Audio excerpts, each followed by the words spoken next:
I'd like to call the November meeting of the Cherokee Village City Council in order. Please join me in the Pledge of Allegiance. I pledge allegiance to the flag of the United States of America and to the republic for which it stands, one nation under God, indivisible, with liberty and justice for all.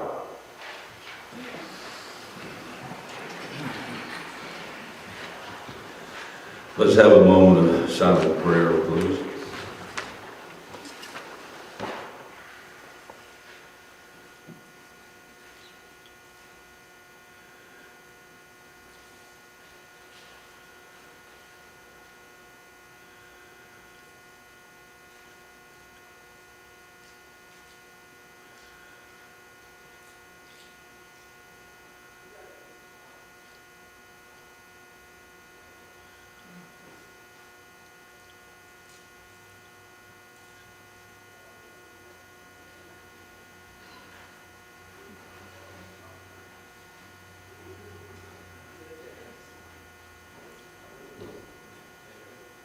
Amen.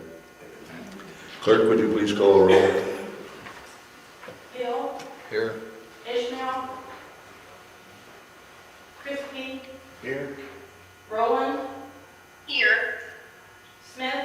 Here. Thompson. Here. Quorum established. Thank you. Next item is approval of tonight's agenda. Any additions? If not, entertain a motion for approval. I motion we approve. Second. Motion by Mr. Smith, second by Mr. Thompson for approval of the agenda. All in favor say aye. Aye. All opposed, same sign. Agenda is approved. Any comments on agenda items?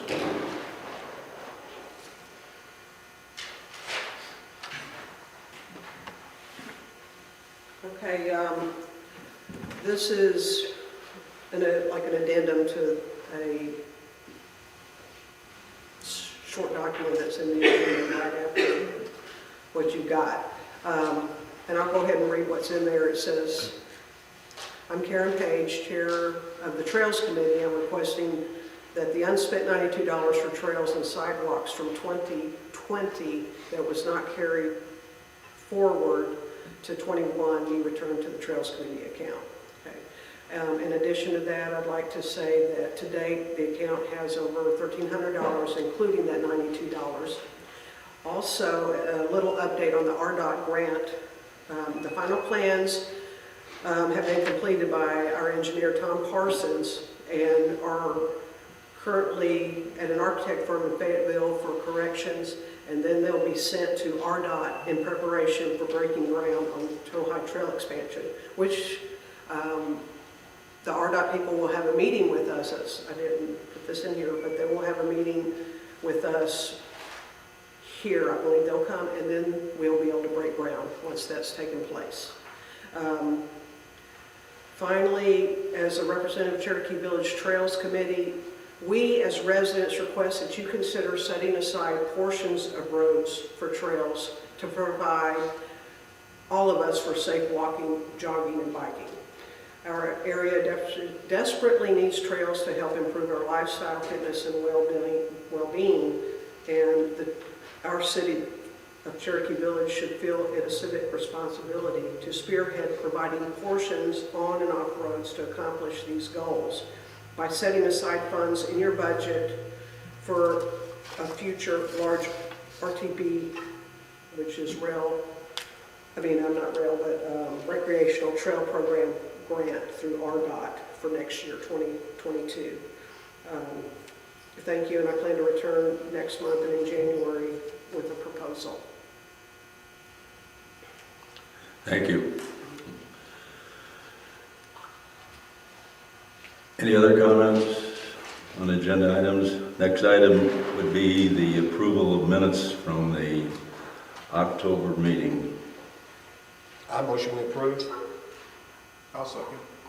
Motion by Mr. Smith, second by Mr. Christophe, to approval of minutes from the October meeting, thus to be filed for audit. All in favor say aye. Aye.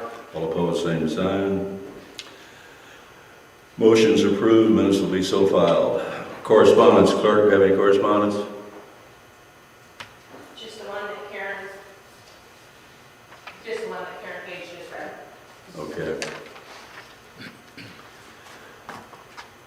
Next is the financial report.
I motion we submit the financials for audit.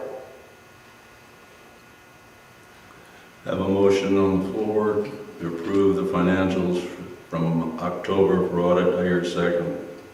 I'll second. Second by Mr. Christophe. This is involving financials. Roll call vote, please. Hill, Yes. Christophe, Yes. Rowland, Pam? Smith, Yes. Thompson. Yes. Motion passed. Report will be so filed. Next is the mayor's report. I've got 3 items.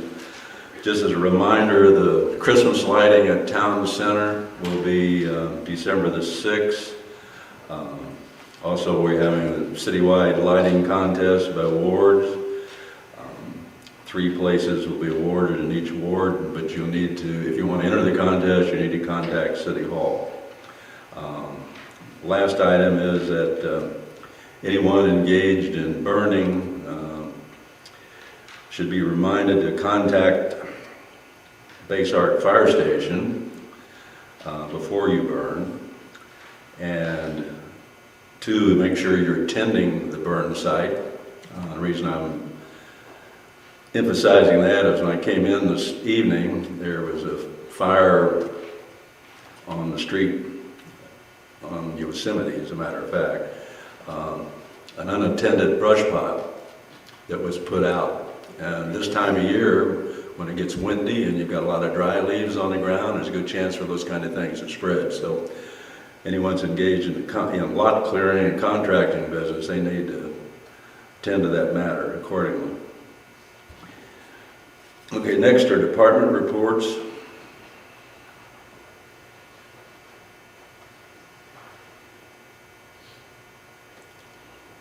We have animal control report.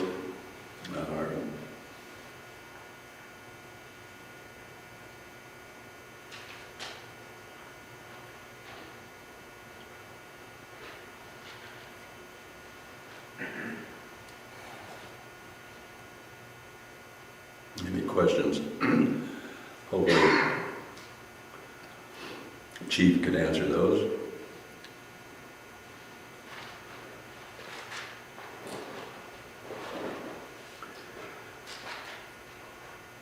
If there are none, no report from Community Service District Court.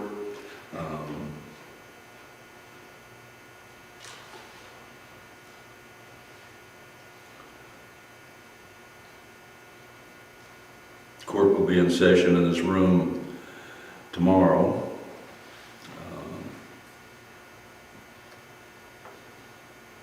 Public will not be admitted, be only the attorneys, defendants, and court workers.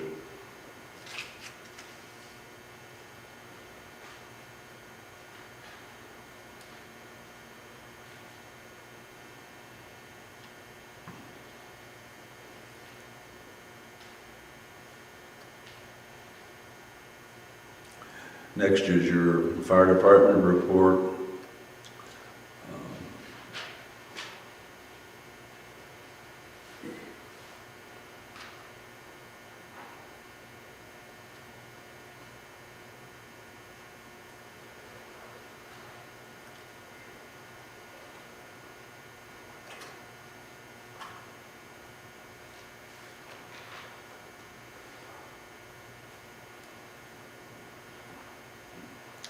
As you can see, most of those activities center around ambulance runs assist or individual assist of elderly at their home.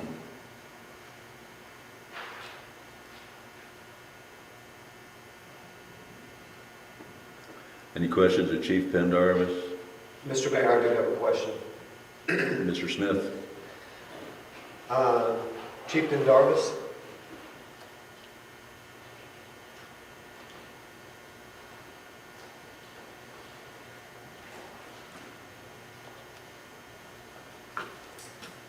As the mayor indicated, there's quite a few runs on the EMT calls and lift assist. Under our thoughts for next year in reducing our staff, will we be able to keep up with this type of activity through next year with a limited number of people we have on duty? It'd be awful hard to. Okay. I think Cal can answer that question better than me, since he's going to be in charge for next year. I understand that.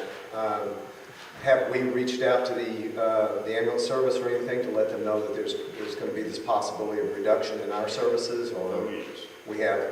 Okay, so we're staying on top of that part of it. Okay, those are my questions on that. Along that same line of the response time in the areas where the stations are going to be closed, is that going to be affected greatly, or? Not too greatly. It'll be some, I'm talking for the medical assist, yeah, stuff like that. not even more than what the ambulance would be to get there and everything else too. Because sometimes they're out from out of county. Right. Okay. Well, in most cases, the fire department tends to be there before the ambulance, don't they? Yes. So we will see a difference in that. Yes. Thank you, Chief. All right.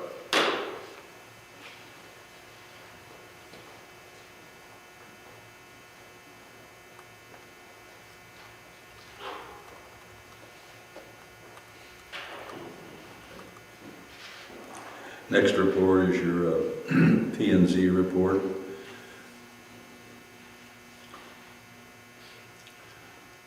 You notice that permit fees have increased in comparison to this time in 2020. We have new construction ongoing as well as renovations.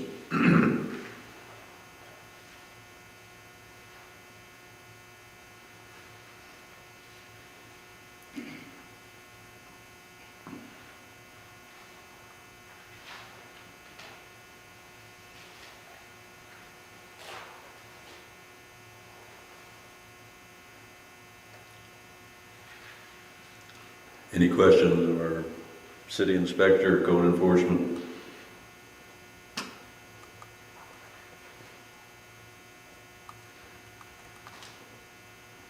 If none, let's move on to police department report. We're still awaiting delivery of the 2 vehicles that we ordered. They're being built, that we have been told. I don't know, Chief, have you heard anything lately? Approximately 3 weeks to a month. Okay. Mr. Mayor, Mr. Thompson? question on the inbound police units. We were looking at some of the supplemental equipment, radios, electronics, lighting, the rear cage, the front bumper, and so forth. At this point in time, and I'm not sure if I direct this to you or the chief. Have we ordered those materials so that we are not waiting beyond a reasonable time frame of delivery for installation of that equipment so that we can get those on the road as quickly as possible? We have some of the stuff in, but not all of it. Do we need to authorize any additional funding for that equipment, or have we already done that, Mr. Mayor? That's already taken care of, so.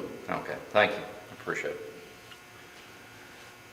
Any other questions of the chief? If not, let's move on to the street department report. This week, they've been beautifully busy with the curbside pickup. We had 172 households call in to request items to be picked up, and I think, well, I could be corrected, but they completed today. Okay. There was a lot of stuff out there.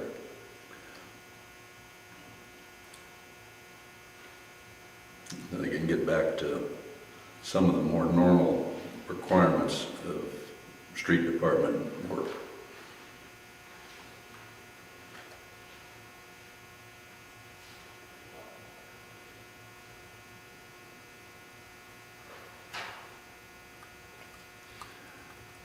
Any questions? Street department supervisor?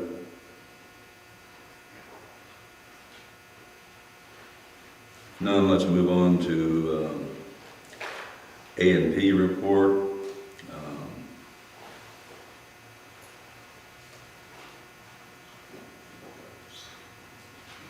Mr. Smith, do you have anything to add to that? Yes, sir. We have completed our search for a new commissioner for the AMP. Her name will be Elaine Watson, and she manages and runs several of our Airbnbs here in town. She is a resident of Cherokee Village, so we have fulfilled all of our obligations as far as what's needed for that position. I would ask the council to bring this woman on board for us. You making a motion? I am making a motion. Thank you. All right. Do I hear a second to appoint this lady? I'll second. Motion by Mr. Smith, second by Mr. Christophe to confirm this appointment to the A&P Commission. Roll call vote, please. Thompson, Yes. Smith, Yes. Rowland, Yes. Christophe, Yes. and Hill. Yes. Motion passed. Okay, we welcome her aboard. Thank you, sir. Next is the, do you have anything else, or is that it? The only other thing we have booked our journey to Chicago for the retirement living convention. John Norberg and myself will be traveling to Chicago at the end of January next year to attend that two-day conference. Okay, thank you. Next is the airport report.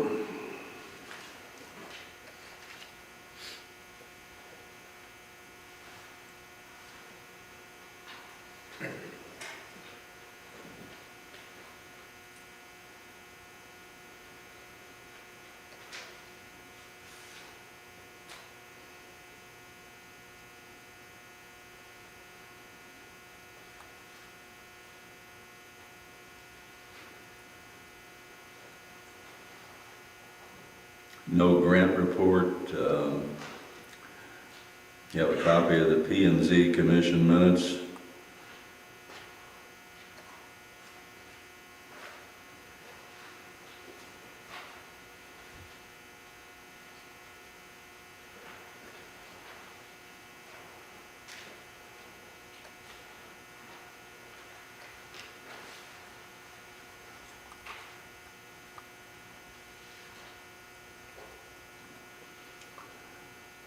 Next is the street committee.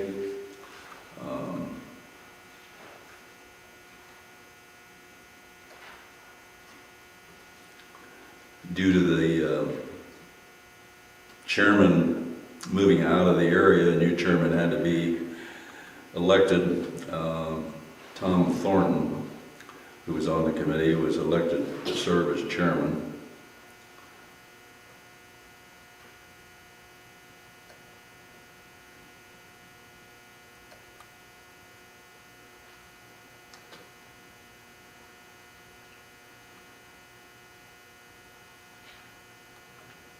It will be necessary to appoint an additional member to that committee. Hopefully that will be done between now and the December council meeting.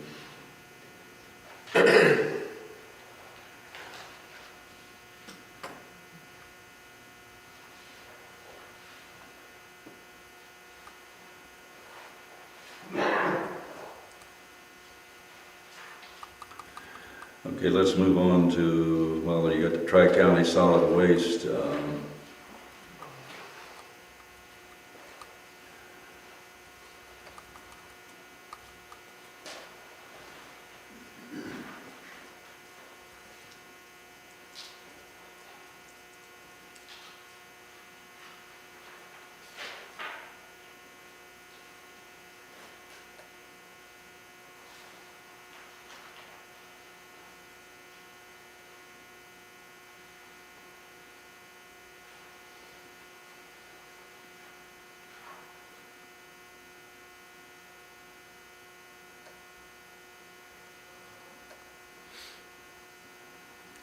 I noticed that White River Planning and Development sent notice out about grants for availability for recycling with a deadline, so I'm sure that committee is working on getting things in. No report from the Welcome Center. Let us move on to old business. Last month, council approved the ARPA resolution. Unfortunately, discovered the next day that the amount allocated in the resolution was incorrect. So I'm requesting that I'll entertain a motion to approve a corrected amount of $223,000 to replace the amount of $190,000 that was in that resolution. So moved. I second. Motion by Mr. Thompson, second by Mr. Smith to make the correction of the allocation from $190,000 to $223,000 in the resolution for ARPA premium pay. Roll call vote, please. Thompson, Yes. Smith, Yes. Rowland, yes, Christopher, Yes. Hill, Yes. motion passed. Thank you. Next item is new business. Number one item is the filling of the council vacancies in Ward 2 and Ward 4. And we have 3 candidates, 1 from Ward 2 and 2 from Ward 4. Mr. Heffley, Mr. Martin, and Mrs. Moody. And I would like you all to come up front to these chairs, please.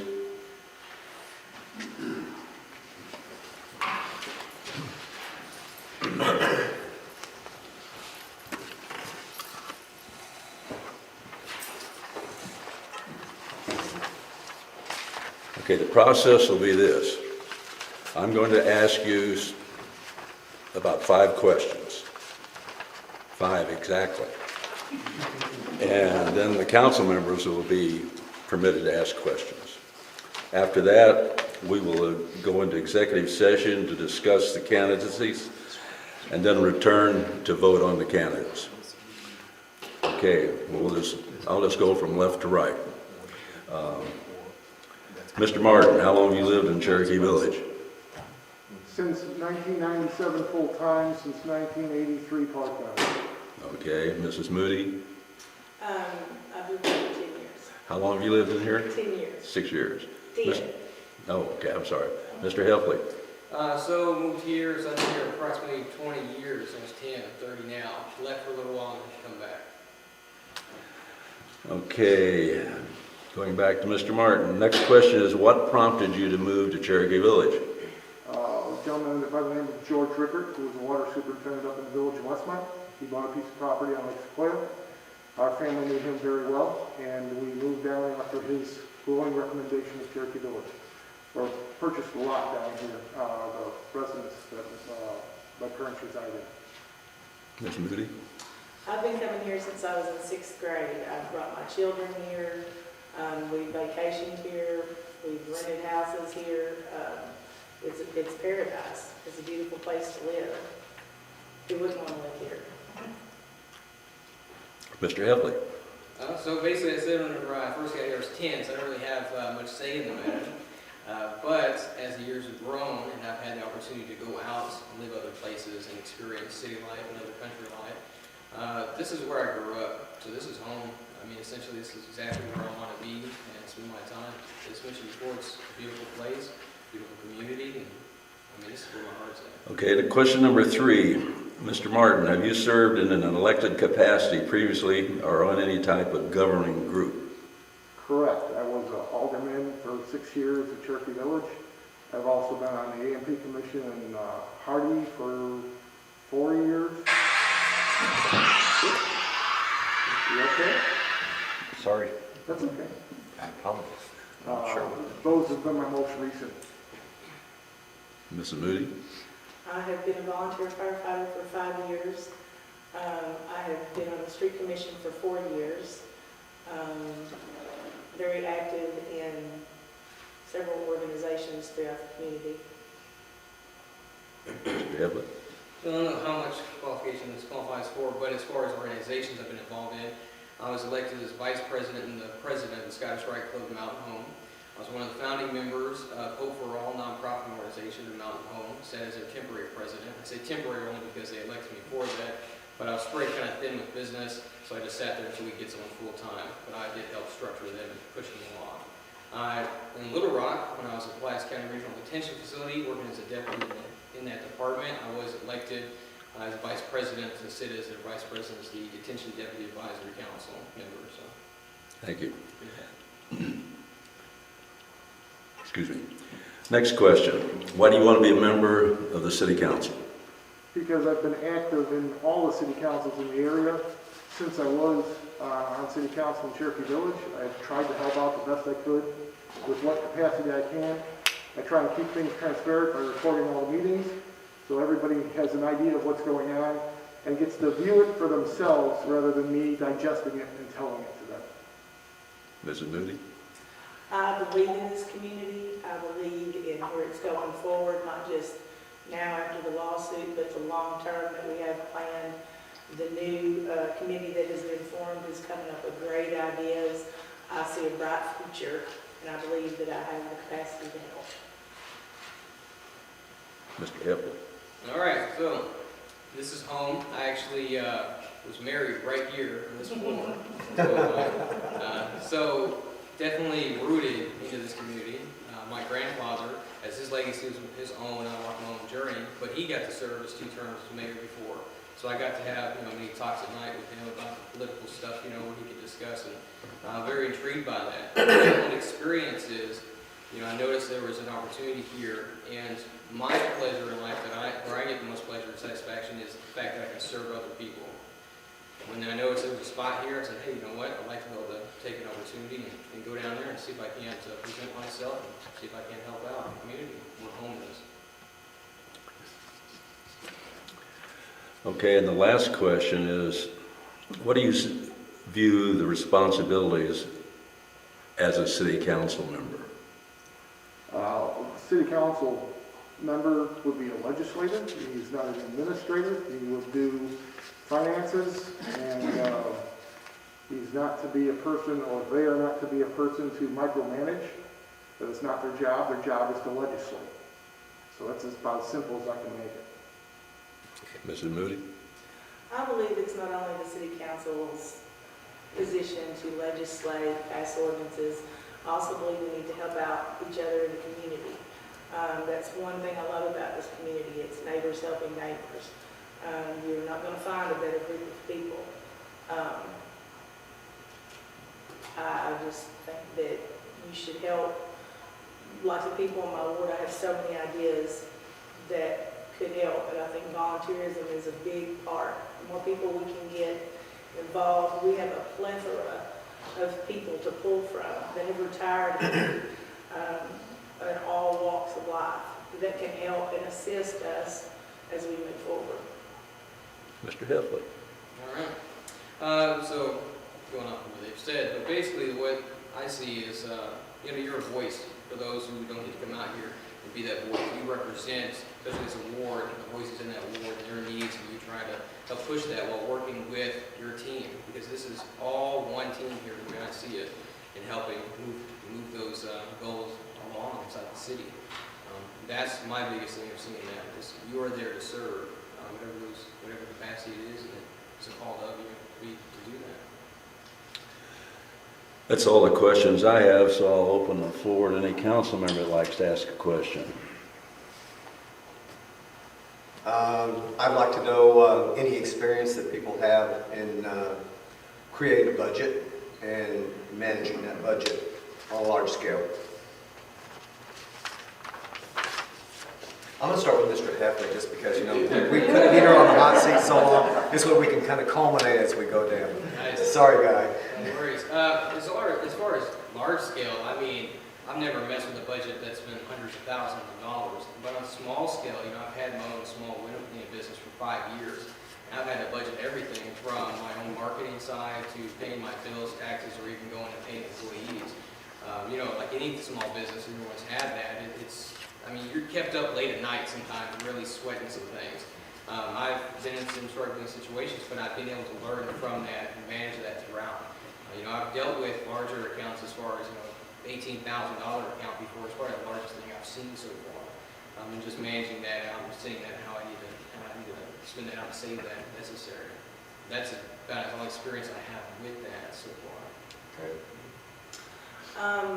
My husband and I farmed for 22 years. We've had 2,600 acres of row crops. We dealt with several $100,000 in budget, dealing with the banks, keeping the payroll going. In any capacity that I've served, when I worked for the doctor in Jonesboro or at the nursing home, I was in charge of the budget and getting that to the person to record it and audit. I've done that for several years. I, 2005 to 2010, served on the city council and helped with the budgeting with two different administrations. One was his grandfather, the other one was Mayor Maynard. Served with Mr. Stokes, and yes, we did budget through that time. So yeah, I have an idea of what you're going with it. Thank you, Pete. Anybody else have a question? Dave Mayor. Mrs. Rowland.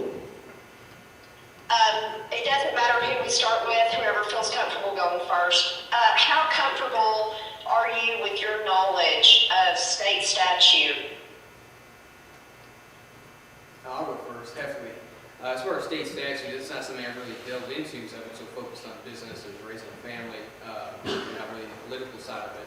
But I can say this, anything I've ever served in, I've always studied it, took those books and the laws and rules and regulations because I want to make sure I'm well informed. So anything that I've ever been elected to, it's always been a goal of mine that I made a very serious point to myself to sit down and always have those established and be well informed and knowledgeable in that. I too couldn't recite state statutes, but I'm very capable of learning and would enjoy doing it. I'm very comfortable with any aspect of it. I have been doing it since 2005. I've helped out this city council. I think the most recently was the addition to the A&P Commission, where I notified you that it was illegal at the time. And eventually, it looked like in your last set of minutes that the gentleman was no longer on the EMP commission and you reappointed somebody else. So I am familiar with the state statutes. That is my Bible and has been my Bible in all the cities that I happen to record and participate in. I try and share what knowledge I have with them to let the councils know my experiences. Not that I'm always right, but just to give them some other sets of views. Thank you. Any other questions? If none, I would entertain a motion to adjourn to executive session for the purpose of discussing these candidates. I motion we adjourn. Second. Motion by Mr. Smith, second by Mr. Thompson, to adjourn to executive session for purpose of discussing these candidates. All in favor say aye. Aye. All opposed, same sign. Motion's approved. We will temporarily adjourn to executive session and return.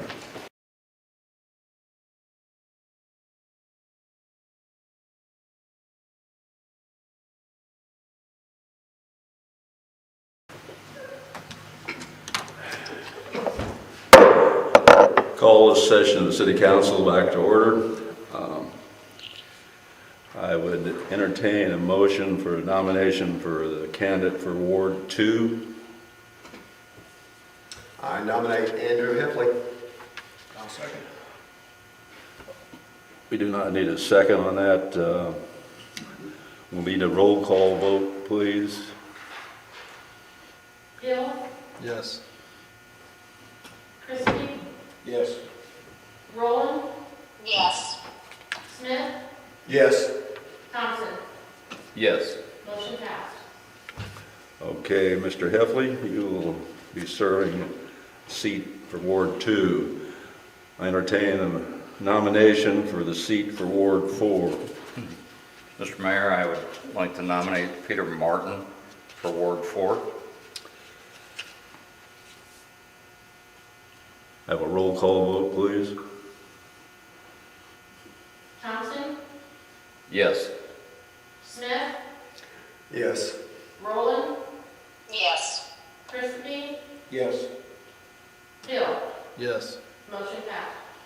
Okay, Mr. Martin, you'll be serving the seat that's been vacated in Ward 4. Now, where did Mr. Martin go? Mr. Martin and Mr. Heffley, would you please come up to the front?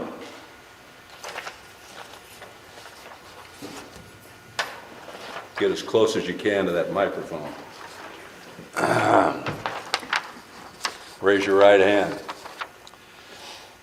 Say aye and state your name.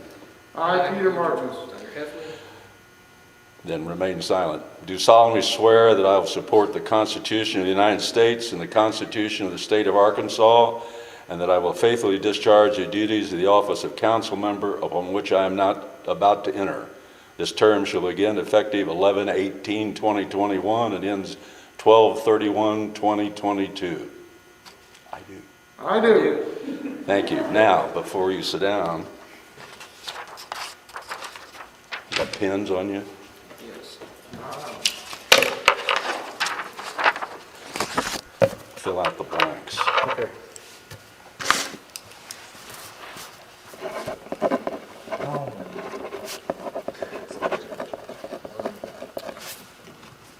And when you've completed that, you can come up here and take a seat.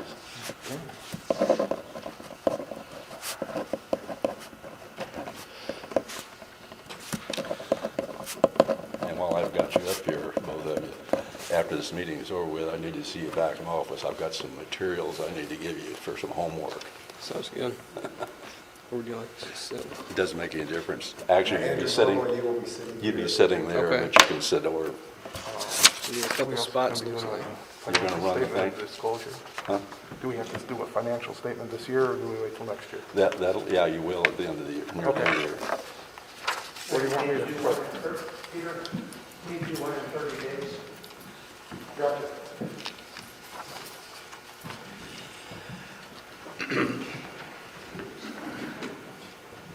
we welcome these two council members, Thank you very much. and we give them a chance to participate in the other item under new business, the sales tax discussion. As most of you know, the litigation that the city was involved in and the settlement that was concluded resulted in a loss of revenue, approximately $800,000. And before all that was said and done, there had been some previous discussions among council members about certain actions that could be taken. I'd appointed Mr. Smith to be in charge of a committee to look at the other sources of revenue and what processes that we could follow. The budget committee has been meeting. Recommendation has come forth from them that we pursue bringing a sales tax to vote among the citizens of Cherokee Village, an amount of 1%. This would supply us with substantial revenue. It's not going to totally offset that amount that I mentioned, but it's going to enable us to continue providing services. Roughly looking at what the budget committee has been reviewing, the budget's not finalized for 2022 in any sense, but we're looking at maybe a $200,000 shortfall, even with all the reductions in staff, potential retirement, and the due diligence of the various department heads in trying to reduce costs. Unfortunately, there's one cost that can't be reduced unless something happens here in the next few months. That's the cost of fuel. We're all experiencing that every time you go to the gas pump. It's keeps going up and up and up. Last year, as an example, in our budget, we budgeted $2.75 a gallon, and gas prices were pretty much under that for a while, and now, as of January, they've kept rising and rising and rising. So we're almost at $1. Hopefully we don't get that high, but as you know what has happened. That's just one thing. And cost of other items as well, as you go, anytime you go buy anything, parts and the supply chain issue, in some cases they've almost doubled. So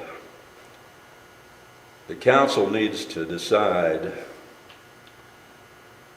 if a 1% sales tax that should be sufficient. We do have money in reserve. We do have a savings account. There is a possibility that we could operate with a deficit budget, but I wouldn't want to go more than a year and having a deficit of $100,000 that we have to draw out of that savings. Because any sales tax that's passed, and the budget committee is hoping that the council will view this favorably and then bring it to the voters, who in turn will view it favorably and be presented in the May election. Collections from that sales tax wouldn't begin until January of 2023. And so that's when the money would first start to flow for the benefit of the city. So at this point, I'm going to open the floor to the council members to comment any way, fashion, form, whatever. Thank you, Mr. Mayor. First of all, excuse me, I'd like to thank the Economic Development Committee. A lot of the information that we are presenting here tonight, a lot of it that's coming forward, came out of that committee. And a lot of strong minds and a lot of hard work was put into it. What we're looking at is a 1% increase in sales tax would generate approximately $275,000 for 2023. As the mayor indicated, that's not going to cover our shortfalls at all. But it is one suggestion that came out of this committee. I think they worked very hard.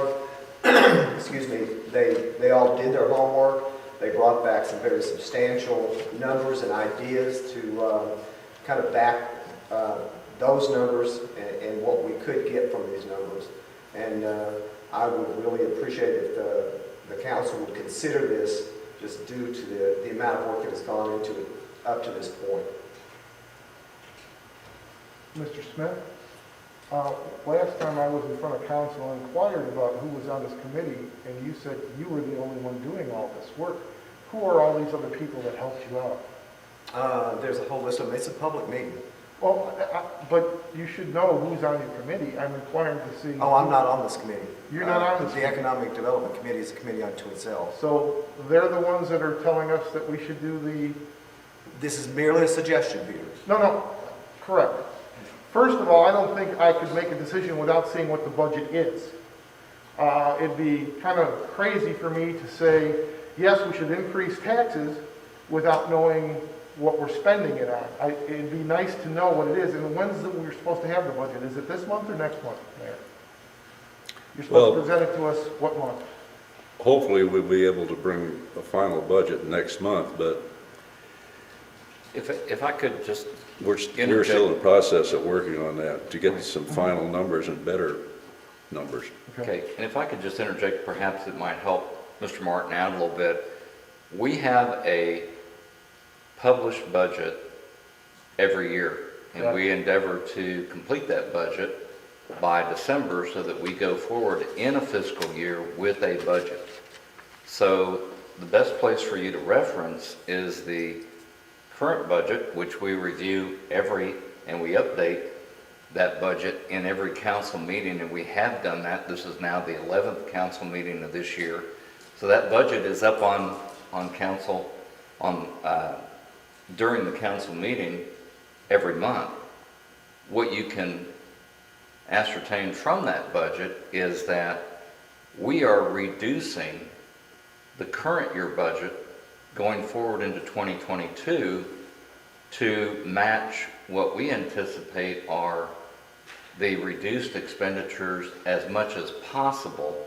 The mayor just gave you a general synopsis of the fact that even with those reductions in every department, both in personnel, in consumables, in every aspect of the budget, next year's budget, as we bring it forward, we'll still have a shortfall of at least $250,000 or $200,000.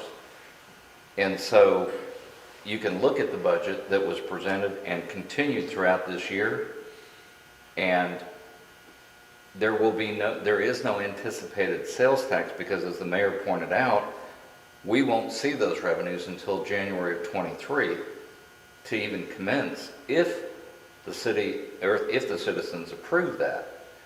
But the existing budget as we have it right now is actively being reduced from not only at the $800,000 shortfall that the mayor just mentioned, but we've reduced $600,000 from the current year 2021 budget for next year, and we're still $200,000 short.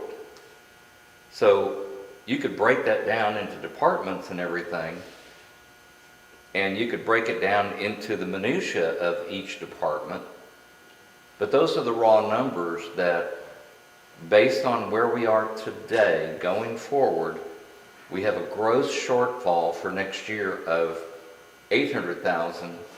The budget cuts we've implemented will close that gap by $600,000 in reduced expenditures, and the only way to make up that $200,000 shortfall next year is going to be going into reserves.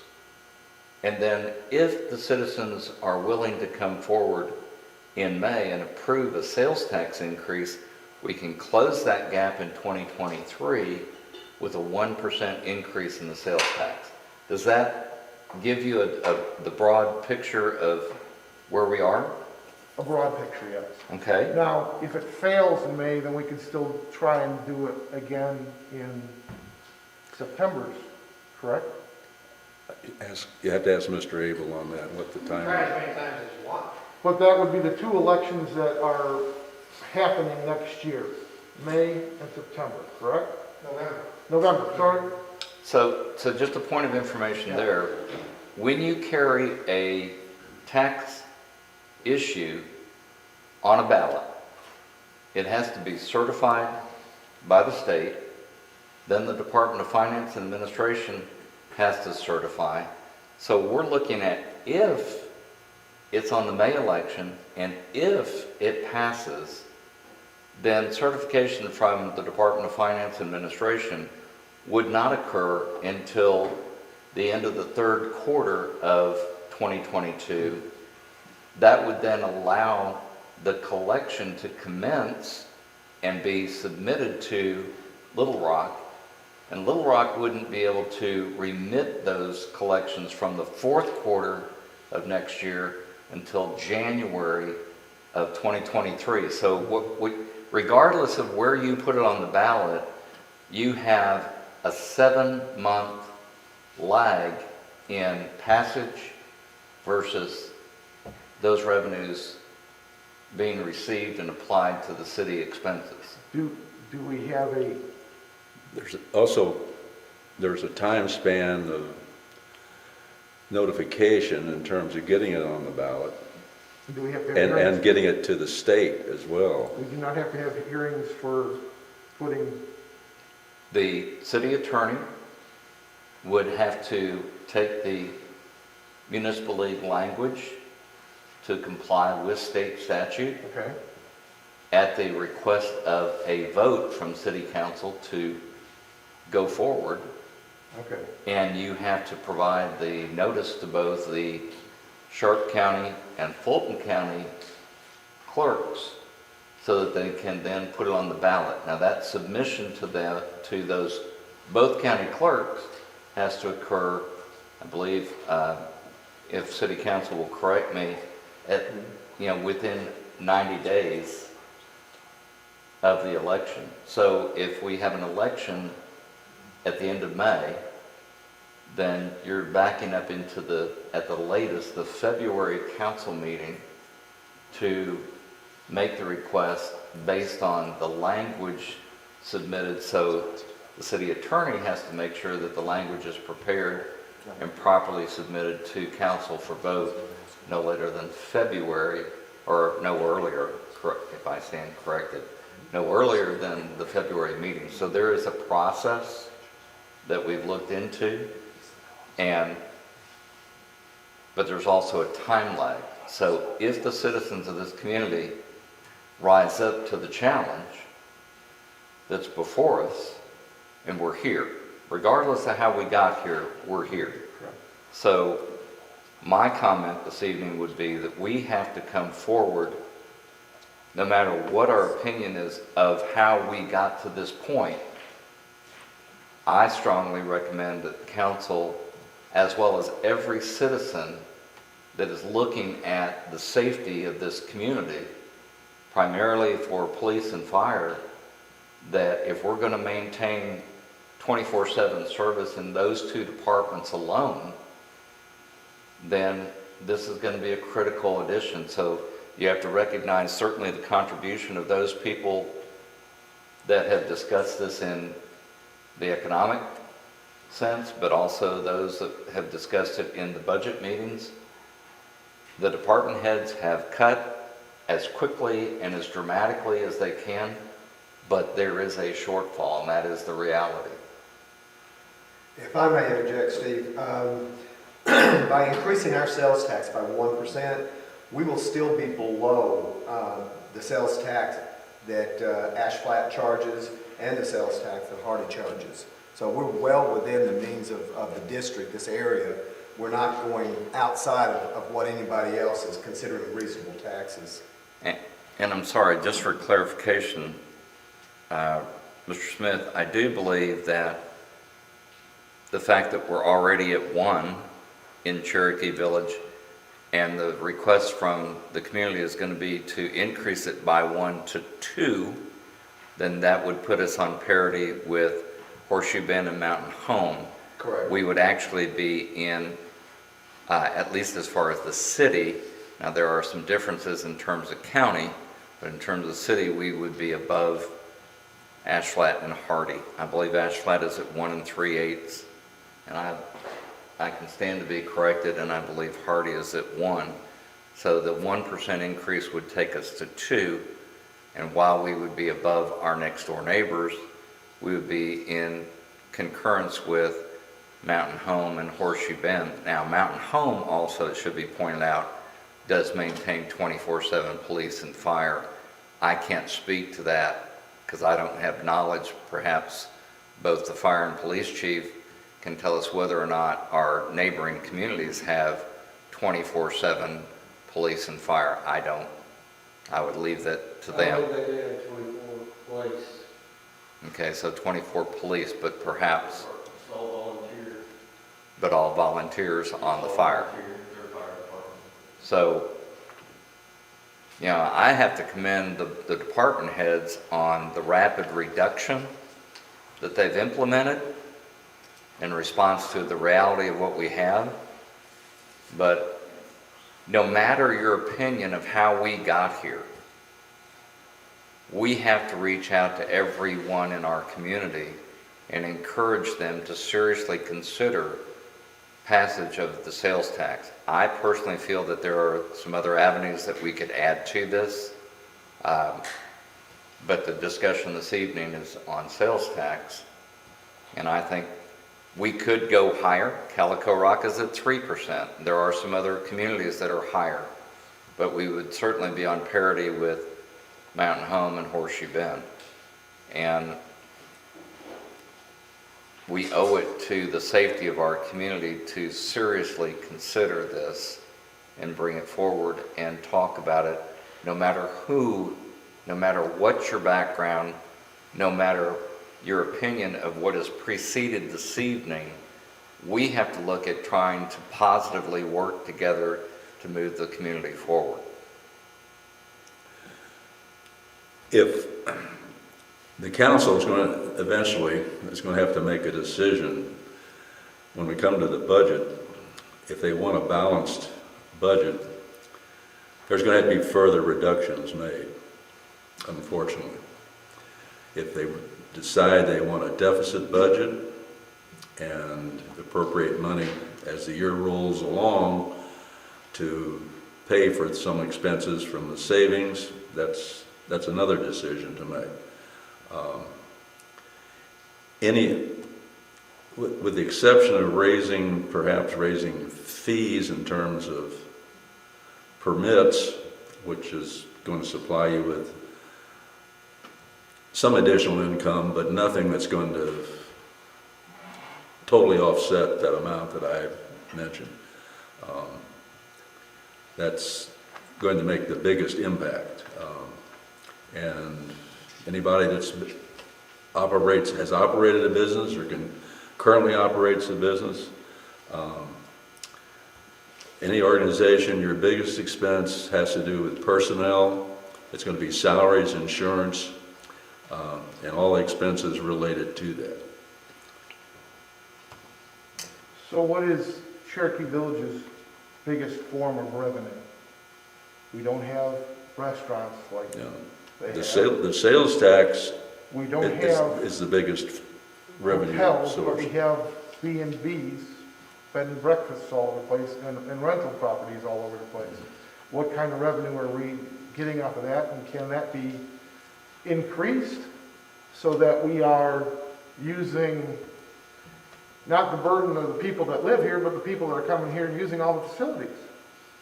Part of your sales tax is going to be realized from Casey's, as an example. And being out on the 4-lane, Casey's is attracting not only residents within Cherokee Village, but surrounding communities and traffic as it transits through the community. Now, we've encouraged department heads, and I think that they've worked diligently, that fueling for city vehicles are going to be at Casey's because of the obvious revenue that is created by that. All citizens, I no longer travel to other communities to gas since we've gotten Casey's. So, as the mayor said, the largest source of that revenue is going to be sales tax, but you also have sales tax when people have deliveries from online sales. And so if Amazon or Chewy or, there are various different places that people order online, then you have sales tax that applies. Your utilities, if you open up your utilities, you have sales tax that can apply and franchise tax that can apply. But sales tax, without a doubt, is the largest source, and there's not just, Carol's Lakeview Dinette and Chow's and the Limited. The most immediate impact that we can have in closing this gap is an increase in the sales tax. Certainly, we would welcome any additional businesses, but if somebody purchased a piece of land today and started planning on construction, you've got a lag time with that. Even after Casey's opened and Dollar General opened, you had a lag time where they were collecting the appropriate sales tax, submitting it to Little Rock, and then you have turnaround to come back to the community. And so, yes, there's a lot of other areas that we can look at. This is the most immediate, impactful route that we can do in the shortest time frame, but we have to go to the community to ask for it. And I think I, for one, as sitting on council, I don't want to pay any higher taxes, but I do want someone to respond when I call 911. And looking at that, but also, if we don't step strongly towards solution, the impact that's going to be there, particularly in the area of fire protection, if we don't take immediate and dramatic steps to address this issue, the impact of citizens on their rating, our rating, and their subsequent property tax increase would be dramatic. So yes, the property tax can apply, or the sales tax will be distributed in part to citizens, but the consequence of having an ISO rating degradation to everyone in our community that pays for homeowners insurance would more than, in my opinion, offset the sales tax impact for each and every citizen. And part of that ISO rating is personnel. It does factor in. How much of it is water and how much of it is fire department?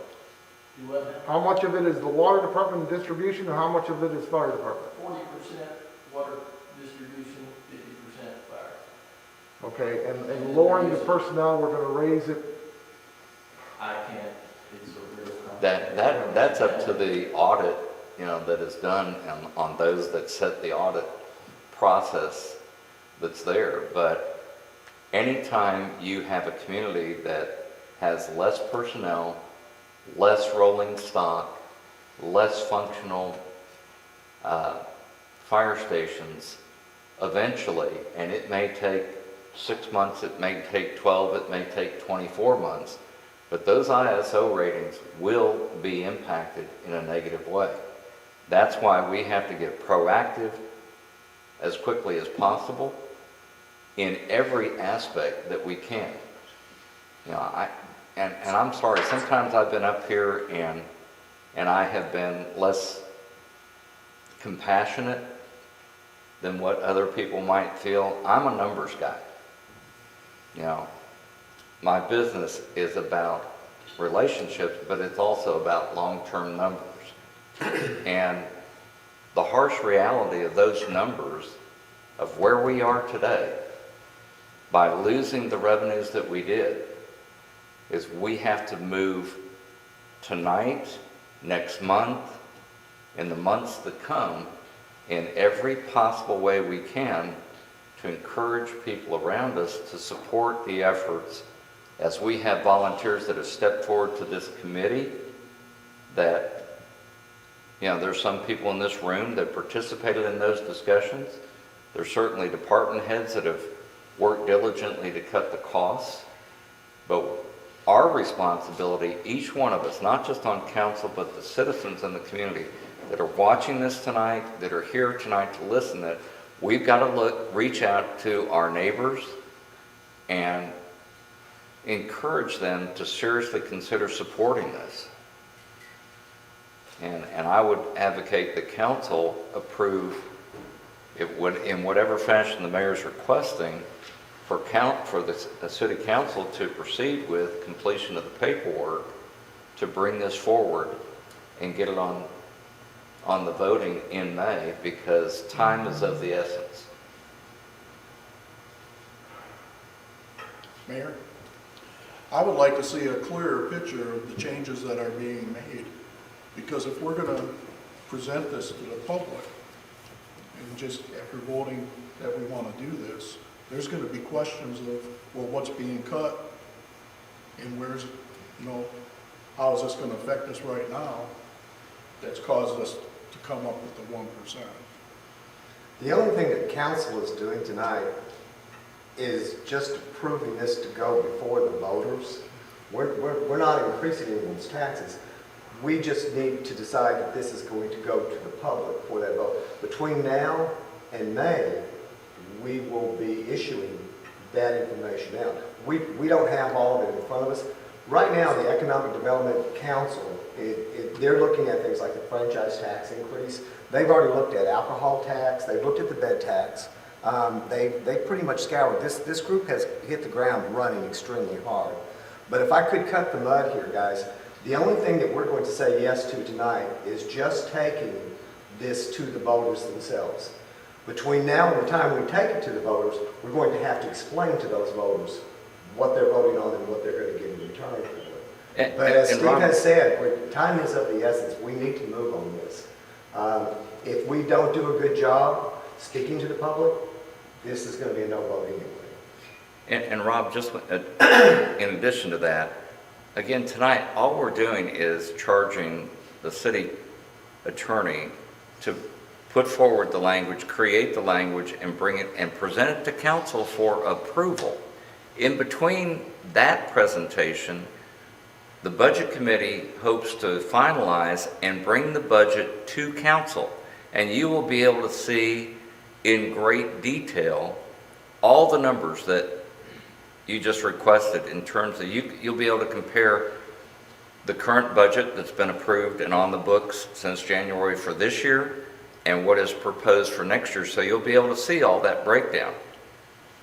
And then after seeing that breakdown, you'll be able to see the language proposed by the city attorney to comply with the state statute on the sales tax. So you'll be able to compare those numbers in great detail. So tonight, you're not approving any language in that. We're just saying, let's get this started. Let's get the language put forward or compiled so that it's in compliance with the state statute. And in the interim, you're going to see a final budget presentation from the budget committee, hopefully in the December meeting, as we've strived ever since Russ has been mayor to present a budget prior to the commencement of the next fiscal year. And you'll be able to see how those numbers ebb and flow. It's as discussed at the last, at the last budget committee meeting, it's our plan to have a special meeting on the budget the first week in December.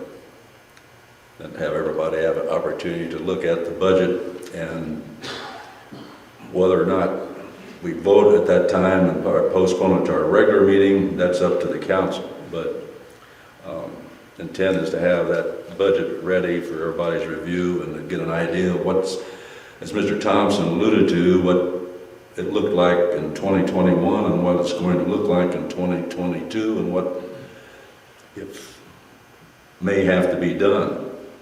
So, but to reiterate what Mr. Smith, Mr. Thompson saying tonight's asking the council to authorize the city attorney to prepare a proposal for 1% sales tax to be brought to the city council. Well, I still don't have enough information, I'm sorry, but I wasn't in on the budget discussions. I do not know what numbers we're even talking about. And is it worth setting it up? Why can't we live within our means? Let's live within that amount of money. Why can't we do that? Let me address that, okay? So specifically, let's go take an example. We've gone from 12 firefighters down to 8. Let's go, bear with me, you raised the issue. Why can we live within our means? Our means right now is still a shortfall going from 12 firefighters down to 8. Now, roll the calendar forward to January or February, and we roll into just a normal flu season.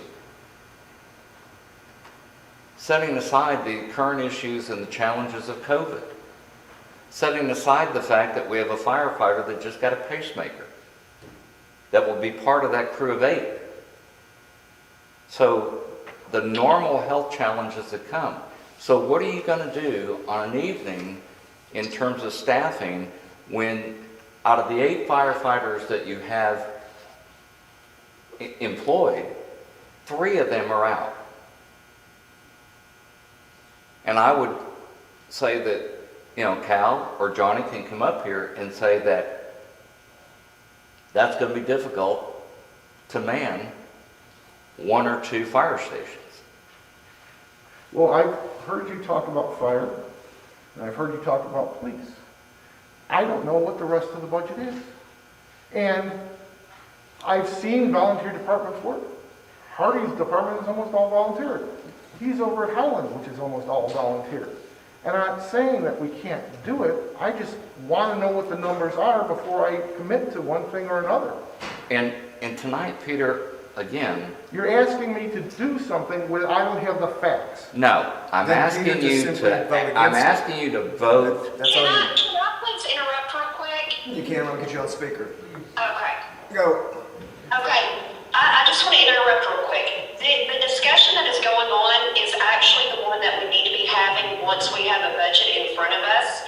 And I would propose that we have a special working meeting for that. I think I heard the mayor mention that. I think tonight, all that's being proposed to us is to allow the attorney to start the paperwork, not that we're going to proceed forward with that. So I would like to put the motion, I would like to stop the conversation and save that for when it's appropriate. And I would like to make the motion that we allow the attorney to go forward with the paperwork. And then we can decide whether or not we're going to move forward after that once we have the appropriate information. I will second that motion. Thank you, Pam. Okay, we have a motion on the floor by Mrs. Rowland to authorize the attorney to proceed with the paperwork to present a proposal, second by Mr. Smith. I'll call for a roll call vote, please. Thompson, Yes. Smith, Yes. Martin, Yes. Rowland, Yes. Crispy, Yes. Hill, Yes. Elfley. Yes. Motion passed. Okay. Mr. Abel, you know what to do. And as I said, we'll hopefully have she called it a working meeting, but we'll have a special meeting to review the 2022 budget, hopefully the first week in December. So with that finishes new business. Any comments or others on city-related business? Yes. Mr. Mayor, I'm a little confused here, because I think at the EDC, we discussed going up to 2.5 to 2 3/4, and recommending to y'all for consideration. Now, all of a sudden, I'm hearing it's 1%, which what we proposed in the EDC was enough to cover streets and fire to the level it has been prior to layoffs. And to boot, a $60,000 increase in each department. So are we just spinning our wheels in this committee, or what? Because we were told the reason it was put off last meeting is because if we brought it to you guys, we have to act sooner than later, which they wanted the vote to go to people later. So what's the EDC doing? Well, that was a recommendation. It came to the budget committee, and the budget committee decided they wanted to go with 1%. They felt it had a better chance of being accepted by the citizenry. Right, but where's our EDC chairman to come up here and give reports on what our committee's doing and what? Yeah, I can't answer that question. I haven't talked to the chairman. It's your committee.